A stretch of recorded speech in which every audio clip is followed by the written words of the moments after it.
Forward push of left, right, left, as my mouth flooded with fresh saliva. "Give me the key," he said, stopping about a foot from me and extending his hand. I ripped my gaze upward, neck straining to look him in the eyes. Huh?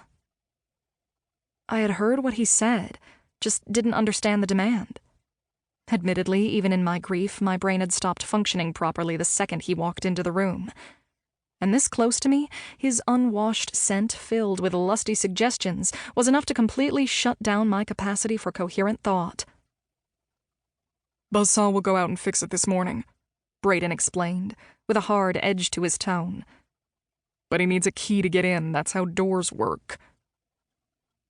Clover had retrieved my keyring from my purse while I had been leisurely searching inside my skull for one functioning neural synapse. "Which one?"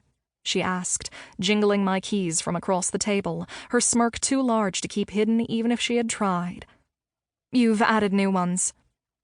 "Either of the red keys," I answered, before my lungs reflexively drew in a deep breath and I was drowning in Braeden's scent. Salt and earth mixed, but so did traces of a feminine perfume just beneath the fragrance he occasionally wore. He definitely had a Friday night fuck while I'd been driving from Michigan to my dead grandmother's cabin. "Here," I snapped, a flare of anger causing me to reach across the table and yank the keys from Clover. I started unthreading one of the keys with the red-colored wrap around its head. "If Buzzsaw can fix it cheap, great. Otherwise, I'm just here to sell off the animals and make sure Gran's keepsakes are preserved. Got a guy coming in from Hadley on Monday to buy the livestock." Before Braeden had whipped out his hostility, I'd been willing to stay with Clover.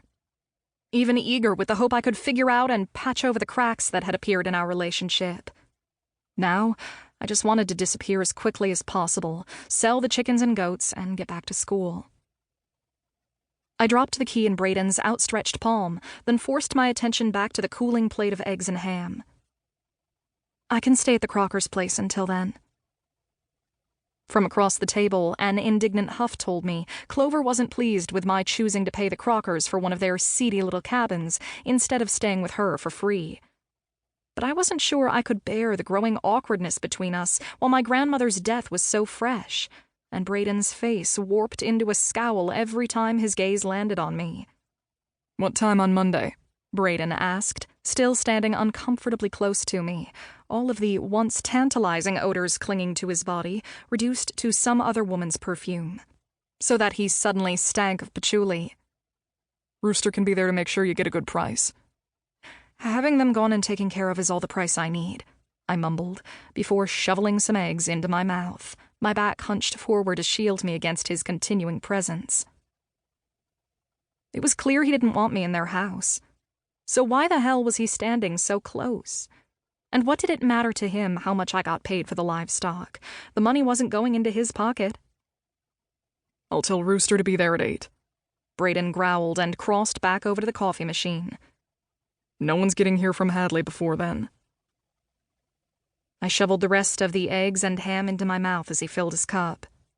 Leaving the plate on the table because he had his sexy ass braced against the sink, I stood and power-walked to where my purse hung on a peg by the kitchen door that opened onto the gravel drive. Snapping open my coin purse, I pulled out a wad of 20s and started peeling off 10 of them.